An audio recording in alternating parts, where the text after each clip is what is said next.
Hello, everyone, and welcome back to Progressively Incorrect. My name is Zach Groeschel, and I am super excited to be talking to my friend and colleague, Rachel Ball, all about her new book on scaffolding.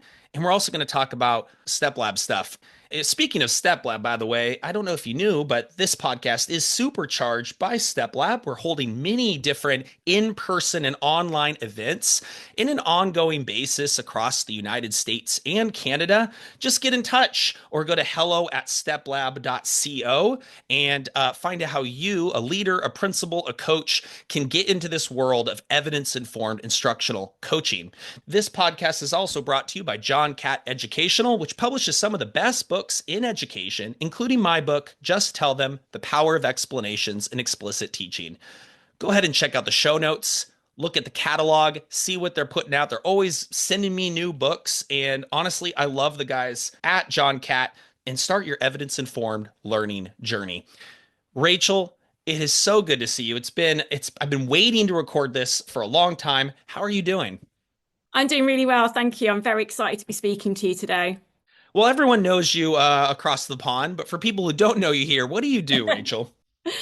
So I currently work for Steplab as a coaching development lead, which means that I get to do the very privileged work of speaking to school leaders about their professional development programs, helping them implement instructional coaching programs, or just build really great professional development that's going to have a lasting impact on the teachers that work in their schools and therefore the students that they teach.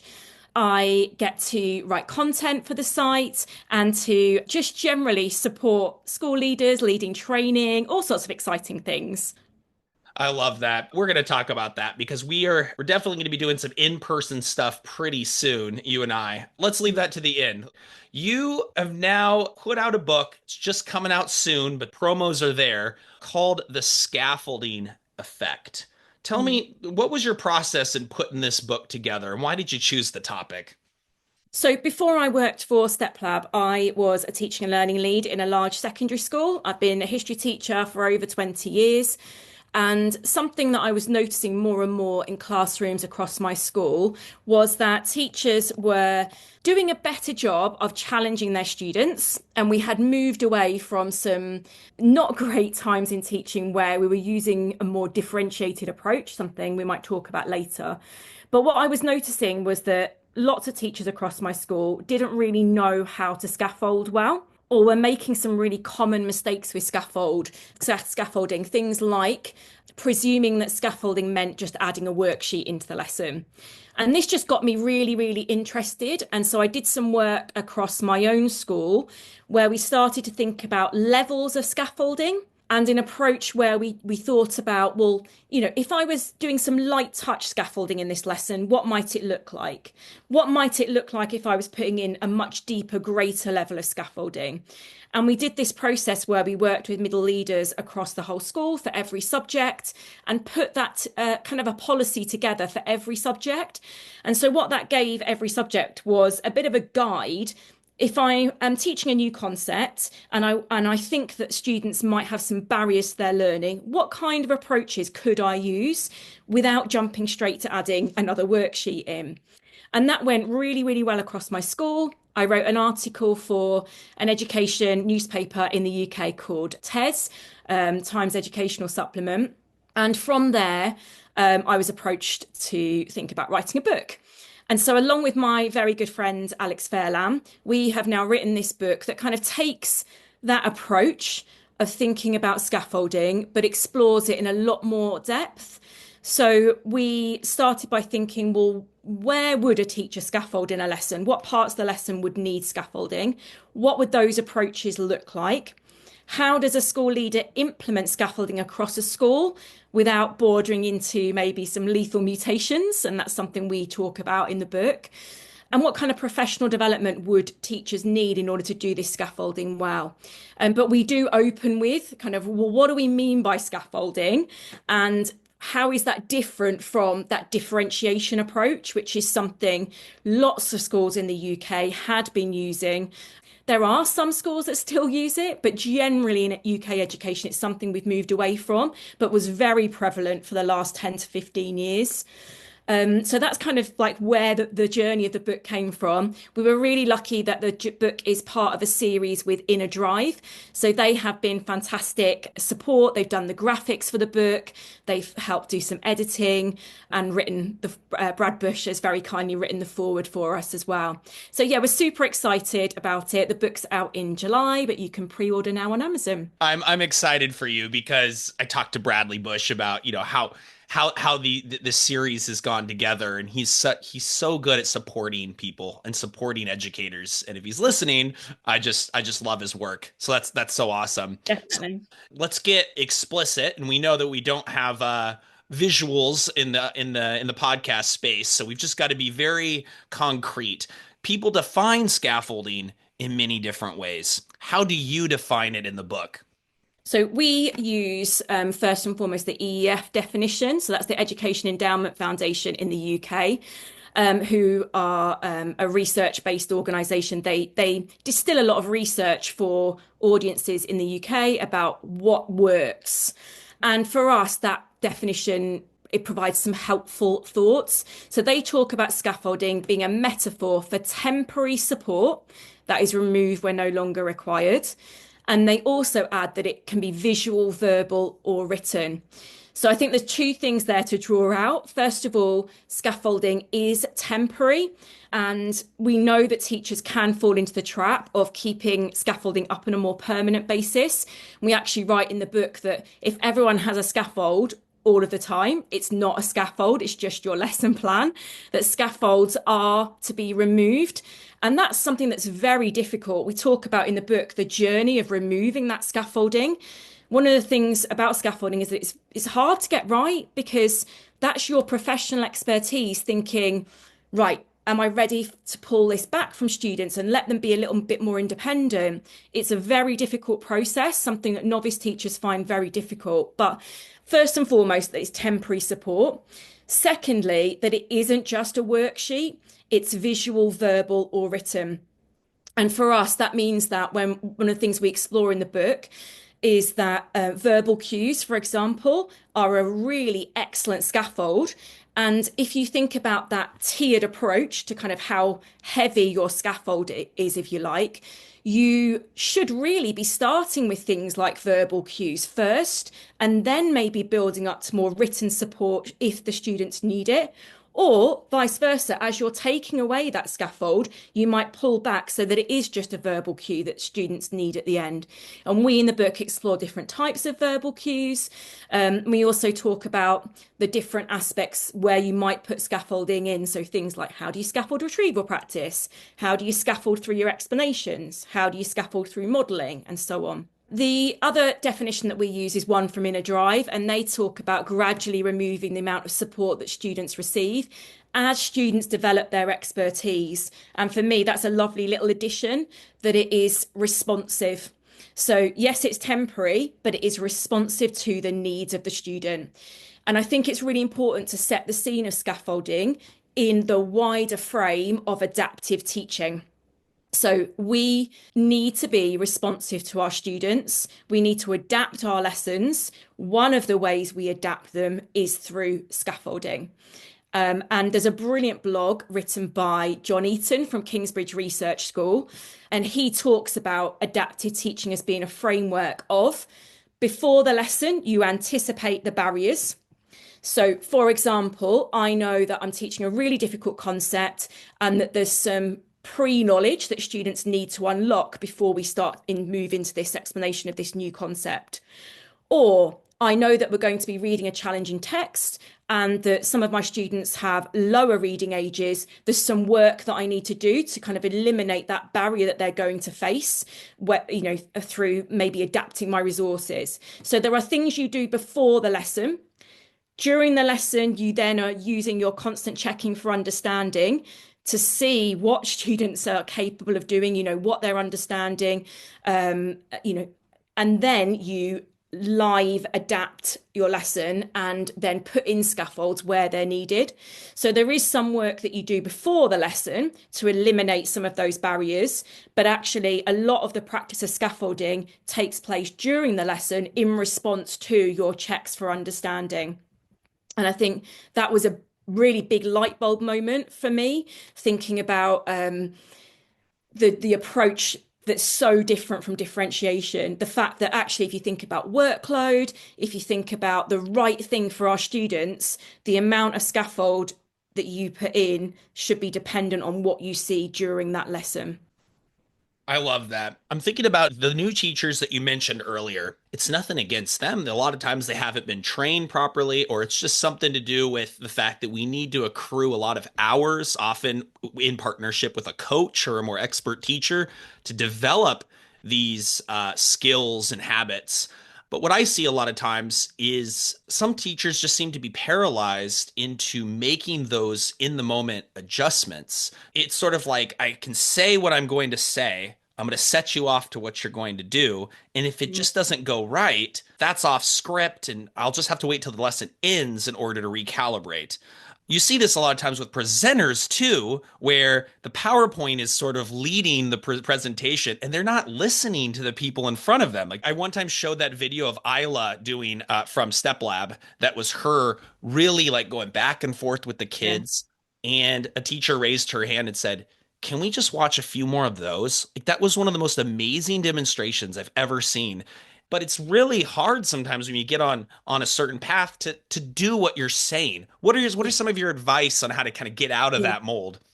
I have a lot of empathy for teachers in this situation because the classroom, as we know, is super, super demanding. There's so many decisions to make every minute, and for a lot of novice teachers or new teachers, particularly if you're dealing with like challenging behavior or you've got some really difficult subject content you're trying to hold in your head, to then have to think about adapting your lesson live in the moment, it's extremely difficult. I do think, like you said, it takes a lot of practice. Yeah, I think you're right. Part of it is down to experience, practice, seeing great models, seeing how other teachers move between different phases of the lesson. But I think it is tempting. We talk about sometimes in the UK, we sometimes there's people as a criticism of teachers that the PowerPoint just becomes the lesson. And I think that is really tempting. I've planned X, Y, and Z today, so I'm just going to do X, Y, and Z and not being responsive to what you're seeing.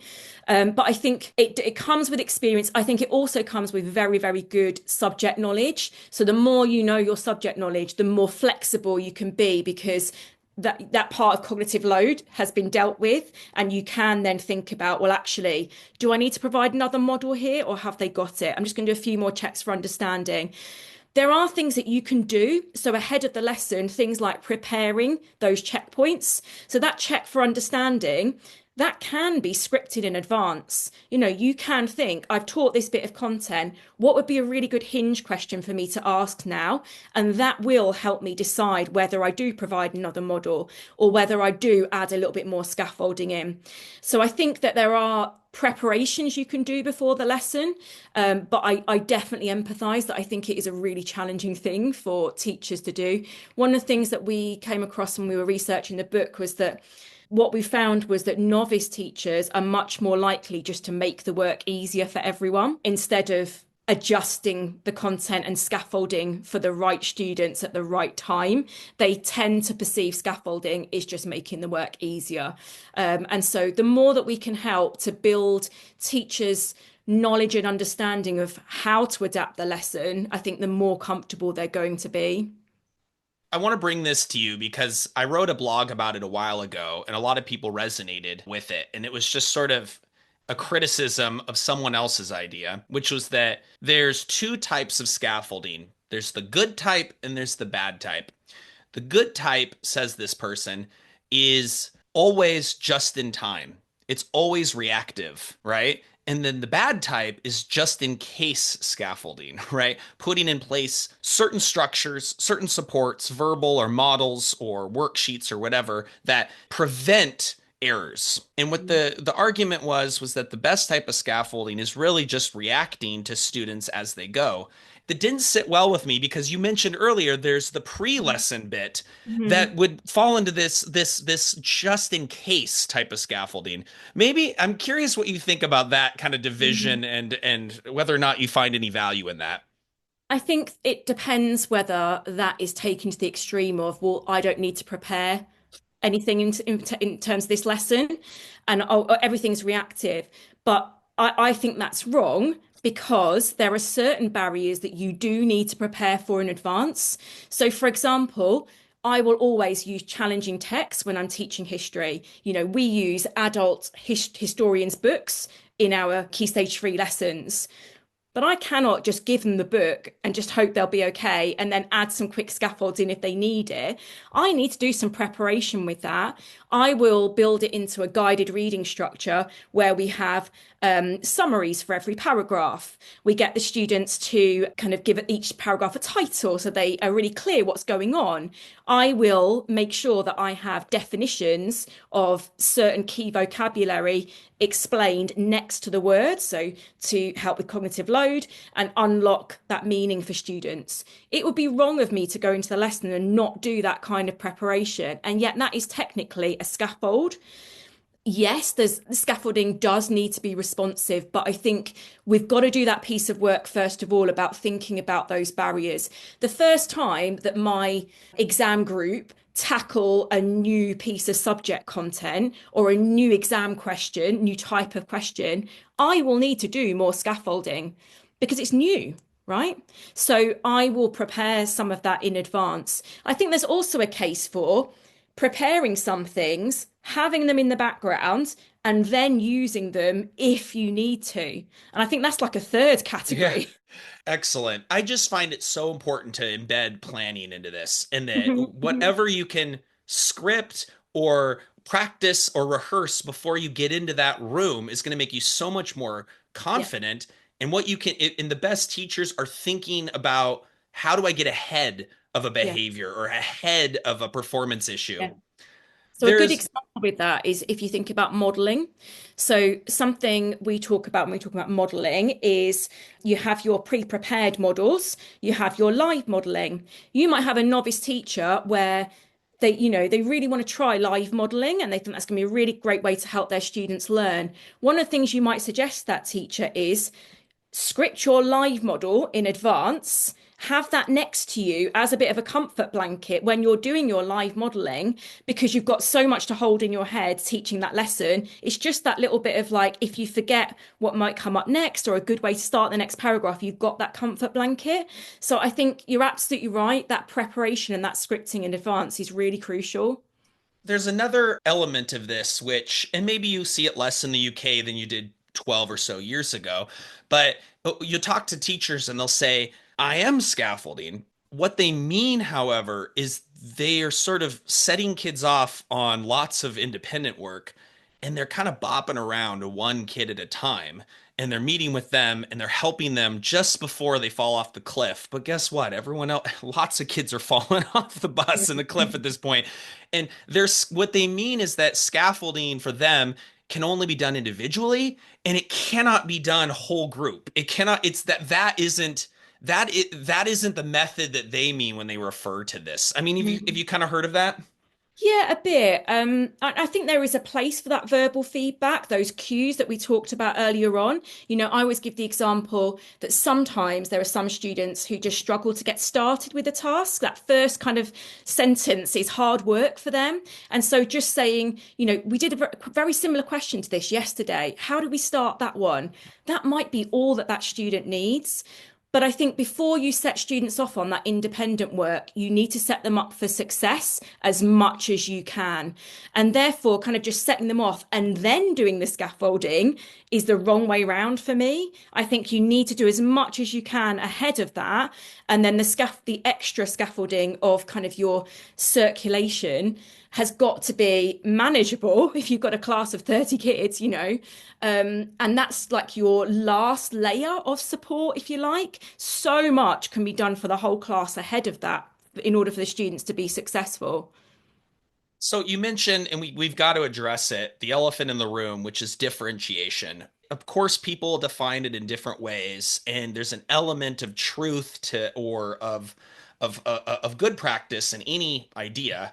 But at least here, and I'm sure in other countries, it kind of goes off the rails and it becomes this impossible task. So what's the difference between like an adaptive teaching approach or a scaffolded, or the way that you are approaching scaffolding versus some variations of differentiation? I think, first of all, it's important to address that at its heart, differentiation isn't necessarily a bad thing. I think there will always be some students that you teach that you do need to do something additional and different with. You know, a student who has a very, very low reading age, for example, or a student who has very severe special educational needs. You know, there might be some students that you teach.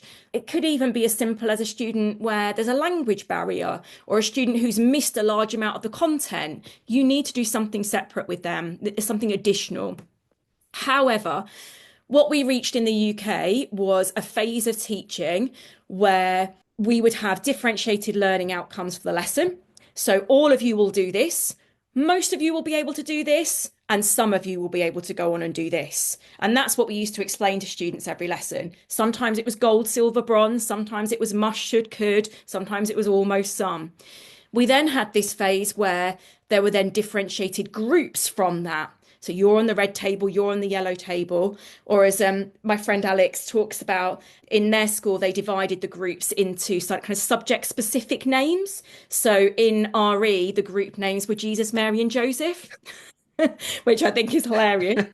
You can judge for yourself which one was the less able Yeah. table. Say that in inverted commas there. But you know, that is all about predetermining what students can achieve. So you've come into my lesson as this grade, therefore, this is what you're capable of. This is your curriculum, if you like. Whereas some of you have got a little bit of a higher level starting point. You're going to go on and do this. And I find that really, really difficult because, first of all, as Mary Myatt says, all students are entitled to do difficult things. We're all entitled to different difficult things. You know, we as a human race love challenge. My son's really into escape rooms. How many people sit and do Wordle or Sudoku every day? We love difficult challenges. We love that feeling of success doing a difficult thing. But there, you know, there was this phase of education where we just said to a whole cohort, you're not capable of that. We had terms like low ability or less able. And it's so, so damaging in terms of, well, lots of things. In terms of expectations of students and placing a lid on what students are capable of, students know what group they're in, they know what worksheet they're given. You then have this whole phase where maybe students would opt in. So you would say, like, pick the outcome that's right for you, or pick the set of questions that's where you think you are in your challenge. And you had a whole set of students then who would opt into the easiest ones because they don't want to push themselves. We know that teacher expectations are really, really critical to how students perform. And then also it led to a really damaging level of workload for lots of teachers. You know, there was a time when I first started teaching, I remember literally going to my corner shop to do the photocopying of my worksheets for the next day and thinking I need different coloured paper for these worksheets, and, you know, the craziness of the workload that caused. But I think the difference is that with adaptive teaching, you are starting with challenge for all. So we talk about teach the top, you know, raising the bar of challenge for what you expect for that group, and then adding the scaffolding so that all students can reach that level of challenge. And that's the really different way of seeing it, that I'm not predetermining. I've not got this low bar of what students can achieve. We're all going to achieve this challenging content. Don't worry if, you know, you might find this difficult, because everyone's going to get there. Some of you will just need a little bit more support. Some of you might need a little bit more time. But we talk about in the book, you're all going to get to the top of the mountain. You know, we're all going to meet this challenge together. And I think it's about teacher expectations and setting the scene of what you want to achieve in terms of curriculum. Everyone's doing the same curriculum. You know, we've not got like a certain curriculum for certain students and a different curriculum for others. Everyone's doing the same, but some of you just might need a little bit more support. And for me, that's just a very different way of viewing it. I'm starting to think about like this would be what I would consider the model for most schools. That most schools, that's what is the right of someone nearby. They should be able to have a teacher who does that. The logical conclusion that ends up coming around for in my mind for a lot of people too is that like why don't we just give devices to every child and do like a personalized learning type of system, given that it was good, it would adapt to every student's level of expertise, and everyone could go off on their own path, and the high kids would go higher and the low kids would be able to work on remedial work. What you're proposing is just very hard, and so very difficult to do. Mhm. And so I understand that other side of things, especially if that was just a single opportunity in your neighborhood that you might want to take advantage of. But why is that type of education on the computer, the personalized version, not necessarily viable, if you even believe it, that? Yeah, I think that's a really controversial area of thought. I have my own personal views on devices in the classroom, and as a history teacher, I'm all about written reading and writing in on paper. So devices for me are really controversial, but I can see why, that would help with lots of teachers with scaffolding. When we looked again at some of the research and teachers were surveyed in the UK, in fact, it surpassed behaviour concerns for teachers here about how to adapt your lessons and make sure that you are meeting the needs of all your students is something teachers find really, really challenging. One of the things that we do talk to teachers about is about their language, because I think that's something we can fix quite easily. So, teacher expectations is a really difficult topic because when you talk to teachers, quite often they say, well, I have high expectations. But then they start talking to you and they talk about the less able or low ability. And we really ask them to reframe that and talk about lower prior attainment or higher prior attainment. So, because if you talk about low ability or less able, what you're saying is that that student is fixed, that they are a less able student. And actually, ability at a certain subject is something that can change and that does change. And it breaks my heart to think about some students that opinions about what they're capable of have been based on a half an hour test they did 5 years ago, and yet they're now in that group and being taught in that group in school.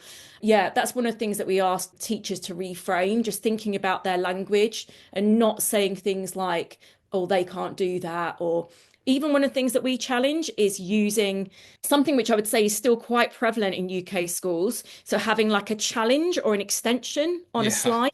Yeah. So like here's the main core work, and if you finish all this, here's the extension, here's the challenge task.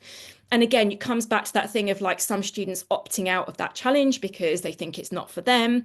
But also everyone should be doing the challenge because we're all doing really challenging work.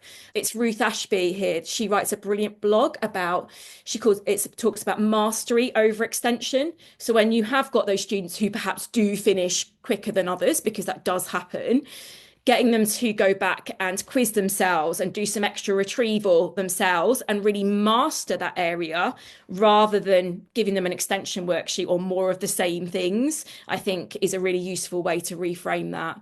But yeah, I don't think I've really answered your question on devices. I think it's a controversial area, let's just say. There are other controversial areas that have come up on this podcast too, and it's especially true for me when we look at the very earliest grades of students, because the extent that you need to scaffold, I think, depends on how hierarchical the material is and how much each element depends on previous prerequisites. And that's why Mm, math, I think, is like the hardest subject to teach everyone together yeah, when you get in the higher grades, where you yeah. can have someone learn about Egypt in ninth or 10th grade. It doesn't necessarily depend on if they took, that thing about the Romans or that thing about the Greeks. Like we can Mm, scaffold that and remind them of things they should have learned. mm, But you can't do the math to if you didn't get certain skills automatic like years ago, mm, and you're sitting there just with this awful feeling of being faced with something that has just it's just too hard. It's too many things. It's like, here's your violin. Play the, I can scaffold you to learn the violin. It's like, no, I can't. You needed 10 years of training before this point. I mean, what is your thoughts on that? And like, how, at least in terms of different subjects and how that works with the Yeah. material? The research on setting and kind of ability groups is really, really mixed. From what I remember, there is some evidence that perhaps in subjects like maths, it is a bit different, and maybe there is an argument of doing a bit more of grouping of particular prior attainment students together. But what I would sort of challenge with is that even in a set like that, you're still going to have a variety of prior attainment. And so, because sometimes we get teachers say to us, well, I don't need to scaffold because we already teach in sets. And like, for me, scaffolding needs to happen in whatever group you're teaching, because in a group of 30 students, even if they all achieved the same level when they left primary school, for example, their understanding is still going to be really mixed. So you still need to put those scaffolds in. I think also in situations like you said, there's an argument for making sure there's unlocking, a lot of unlocking of prior learning before you start into that challenging content. So, let's make sure we're all at the same base level before we add something new, more challenging in. And there's also an argument, I think, sometimes for starting the lesson off with everyone together, but then saying, look, you three, come and sit with me because actually I just need to go back a step with you three. And that is scaffolding in itself. That's not a different approach from what I'm talking about. That is still an element of scaffolding. You're a secondary teacher. Am I right about that? Yeah, yeah, Yeah, yeah. What is up with secondary teachers not understanding that whole bring kids back to the table thing? Because as an elementary teacher, that drives me nuts. I yeah. go into these secondary schools and I go, so you see this table where all of your stuff is on? Can you remove all of your things and you can use this? And it's like, it's a move that I feel like is underutilized in secondary spaces. That is a core technique of all primary teachers. I mean, Mm. have you seen that too? 100%, yeah. I don't know why it happens. I think secondary schools have got a lot to learn from primary schools. I think the other one I know my friend Hailey Hughes talks about is like mini whiteboards. Secondary schools talk about like it's the massive, like great new invention in the last 3 years, and primaries are like, we've been using these for decades. But yeah, I don't know what happens. I don't know whether it's back to like traditional secondary schools as being more like teachers teaching students in rows, but that doesn't prevent you then still getting some students together in a group. I don't know. But you're right, it's definitely something we can learn from.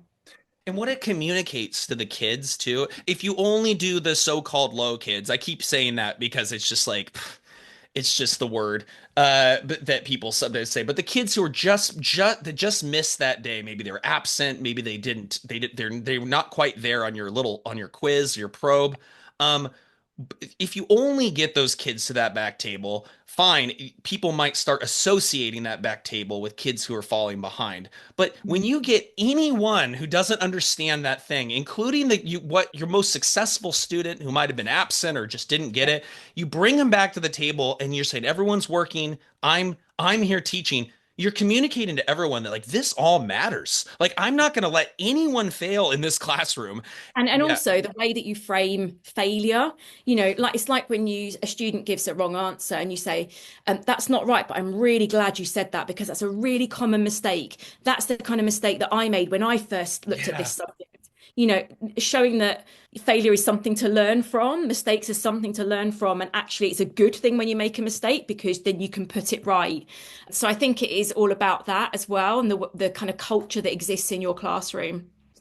I acknowledge it's an advanced move too. Like getting Mhm. everyone to be quiet and do independent work and matching that independent work to a certain amount of time, maybe putting Yeah. on a timer, maybe ensure you're actually facing everyone and you're doing your see me looking type, be seen looking type thing. I Mhm. understand it's hard for some teachers to do that, but anyway, I won't go on and on about that. You just said mini whiteboards and you said Hiley said this. Why is it that it's associated with primary teachers And the same thing, secondary teachers are always the first one to say that the markers are impossible, that organization is Yeah. impossible. I'm going, we did it with kindergartners, we did it with first graders. Anyway, sorry, that wasn't even a question. Before we go into talking about your trip to the US, I'm curious, as you've gone to different hubs, StepLab hubs that are Yeah. really doing this well, how are they doing the scaffolded approach in a way that really works? I think they're doing what we've talked about in the sense that they're being responsive. So, some of the most common challenges we see, we've talked about already, teachers leaving scaffolding up too long. And I think there's a brilliant quote from Tom Sherrington where he talks about making sure you do kind of let students be independent. So if you think about a really good analogy for scaffolding is your stabilizers on a bike. And at some point, that parent has got to say, I think you can do this now without the stabilizers. Let's try and take them off. Let's let you be independent and give it a go. If you don't, if you keep those stabilizers on or you keep your scaffolds up, the minute that the student then has an assessment or a test, they then really struggle. And Tom Sherrington says, so sometimes you go into lessons, it's very easy for students and teachers to create the illusion of learning because supports are all around. But then basically, when they do the assessment, they've been wearing impermeable skins that leave nothing behind. They haven't really learnt it. It's not left a deep enough impression because they've had too much support. So the best schools are the ones that say, we're going to give this a go. We're going to really, take those scaffolds off and we're going to have a go. I'm going to do less modelling this time, or, I'm going to take all the sentence starters away from this particular exam question when you give it a go. So I think that's the first thing. The second thing also is allowing that little bit of time for struggle, and then not immediately when you take the scaffold away and you see students struggling a little bit, then going, oh, I'm just going to put that scaffolding back in because you can't do it. But actually allowing time for a little bit of struggle. I think retrieval practice is a really good example of this. So when students first then maybe start a retrieval quiz, for example, they might find that difficult. They might struggle at first. Now, there are scaffolds you can put in place, doing the first one with them, having a partially completed example, making the first question easier and then building up in difficulty. And we talk about these in the book. It's a desirable difficulty. We have to let students just have that little bit of struggle and feel that challenge, and then think about the scaffolding that you need to put in place. I always try to demonstrate that with like a brain dump too with teachers, where I go, look, if you respond to the first kid who raises their hand, you beeline right to them, and then you go ahead and you sort of tell them what they should put down. Just try instead to stand in place and then just maybe do a nonverbal, like keep going, move your pencil, whatever, and you would be amazed at that 90% of kids get unstuck just on that. Some kids Mhm. might not. You need to give them a cue. You need to go walk over and write the first sentence down on their brain dump. But Mhm. just saying, no, I believe in you, just get going, no questions at this moment, often Yeah. gets kids unstuck. Yeah. And also, I was very open with my students communicating, this will feel a bit uncomfortable. This will feel hard, because it's learning, and learning just doesn't come easily to us. We do need to work at it. I think it's important to be open and honest with your students like that. And also, like, talking to them about how you learn, the science of learning. You should be explaining that to students as well. It's not this hidden thing that just teachers know. You need to explain the process they're going through to learn. And the other thing is ensuring that you've got those checks in understanding in place. Like we said before, not just moving through your lesson plan and thinking, I've got my lesson planned here, but just being responsive at every stage. And I think sometimes teachers think it's being kind, adding this like really heavy scaffolding, that you're doing the right thing, but actually you're being kinder by letting your students have that challenge and that independence, and getting them to feel that sense of achievement and success, which we know is going to lead to motivation as well. I love that. And so you've taken on a very difficult topic for this book. I'm going to put the link to the pre-order in the show notes, and when it comes out, I'm definitely going to be telling people about it. I'm super excited. It's just so difficult because it's sort of unfalsifiable, scaffolding. It's like, should I have done more? Maybe so. Should I have Mm, taken them away faster? And you get a lot of interaction with your line managers who they have their own views of education, where it's like they just want unscaffolded teaching. And then yeah. others who sort of the bad trad side, I suppose, that there should never be an opportunity for students to express their own thoughts or get a little bit creative with the task. I So, think for us, we said quite openly in the book, this is not going to be like a teach by numbers. yeah. You're not going to get like a step-by-step guide to how to scaffold. We're going to suggest things to you. We're going to give you ideas. But actually, a lot of this is professional expertise, which comes with lots of practice, lots of learning, seeing lots of great models. And, linking to Steplab, we have some models of scaffolding in place. We've just recently released a whole new modeling goal, which shows some great modeling in practice, for example. But this is not, you're right, it's a very hard topic, and you're not going to come away from the reading the book and think, that's it, I've got scaffolding sorted. Like, I'd love that to be the case, but it's not. A lot of it is down to your personal decisions, and you are going to get it wrong. You're absolutely right. You're going to come away from some lessons and think, oh, I should have added some more scaffolding there. I didn't assess those barriers well enough, or the opposite. I should have removed that scaffolding quicker because actually they could do more than what I thought they could do. You are going to make mistakes, but that's part of becoming a great teacher is making those mistakes, as we said. Awesome. And I think people are really going to get a kick out of this. And who's also going to get a kick out of this is we are going to both be presenting at a explicit instruction conference in Los Alamos at the beginning of June, right? This is kind of a little bit of a mini announcement because we're just getting the paperwork and stuff sorted. But are you excited to come to the US? Are you excited to meet with our teachers and so on? Oh my goodness, I'm so excited. It will only be my second time in the US. And yeah, I'm so excited to get to know the context of the schools and to work with them on like lots of different topics, but especially about scaffolding and to work with you, of course. I gotta give you the answer key when it comes to certain terminology. Uh, Yeah. don't bust out anything to do with multi-academy trusts. Don't say Yeah. that word. I'll give you a little cheat sheet.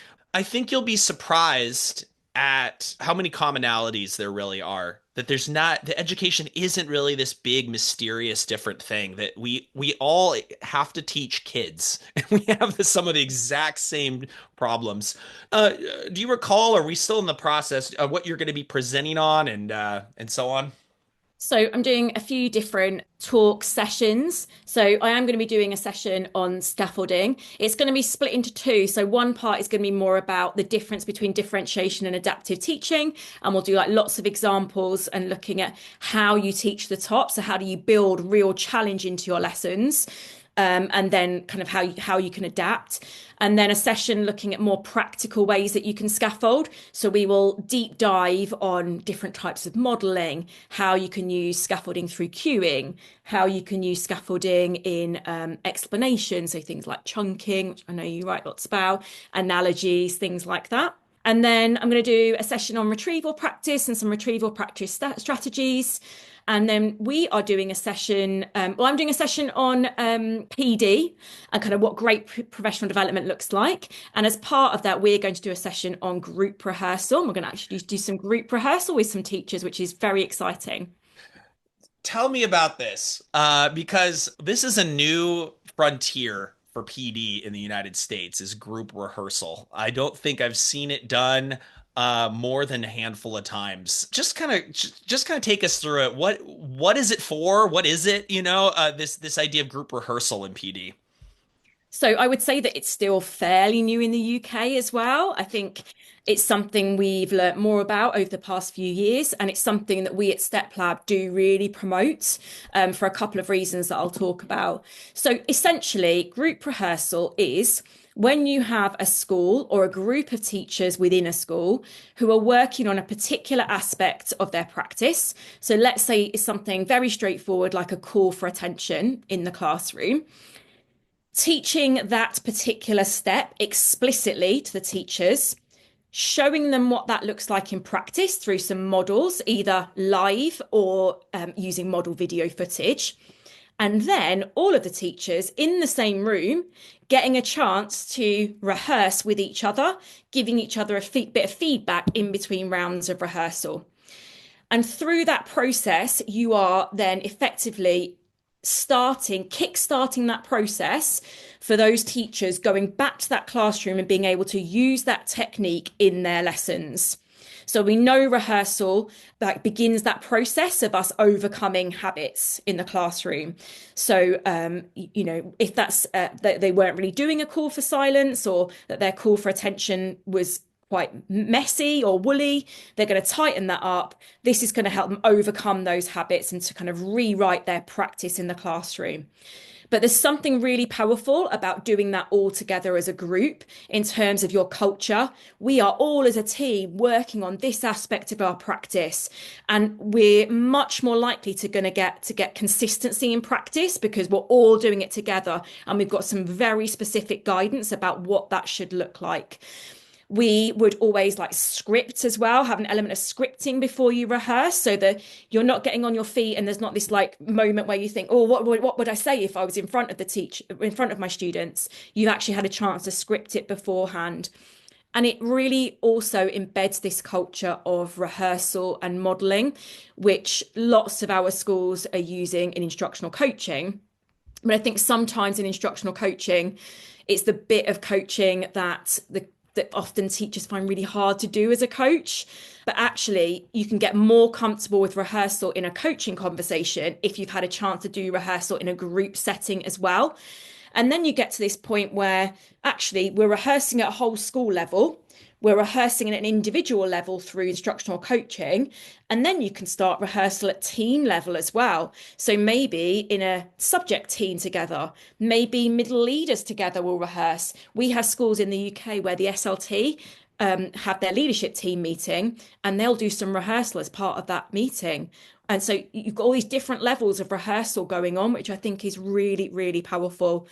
And then as a follow up to that, you might then build teachers' knowledge through some study modules, or you might go into lessons. You should really go into lessons and see, right, is this technique now being embedded? Can we move on to the next technique, or do we need to stick with this one for a bit longer?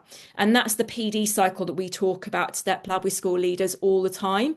And I think group rehearsal sounds like it's this really scary thing, but actually, if you've got the right materials and you see it modeled, it's actually really, really easy to implement and to kind of replicate, and to just making sure that you're drilling down to specific techniques and ensuring that becomes a consistent part of your school practice. So I was at a session with my colleague Alex Gingell on Saturday, and he led a group rehearsal session in the conference we were at.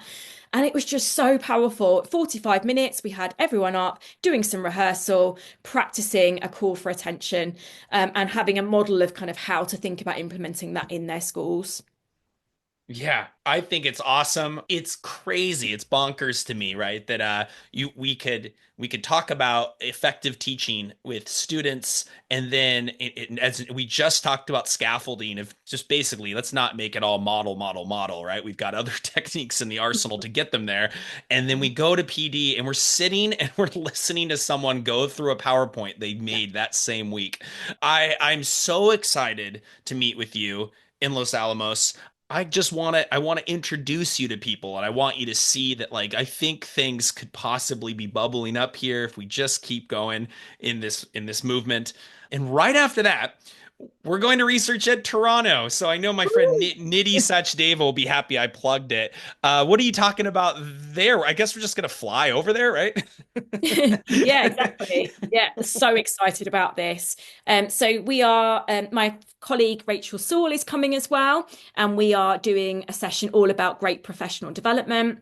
Also doing a session on scaffolding, and I'm also doing a session on history pedagogy because Paul was really keen to have some history content in there, which is really exciting.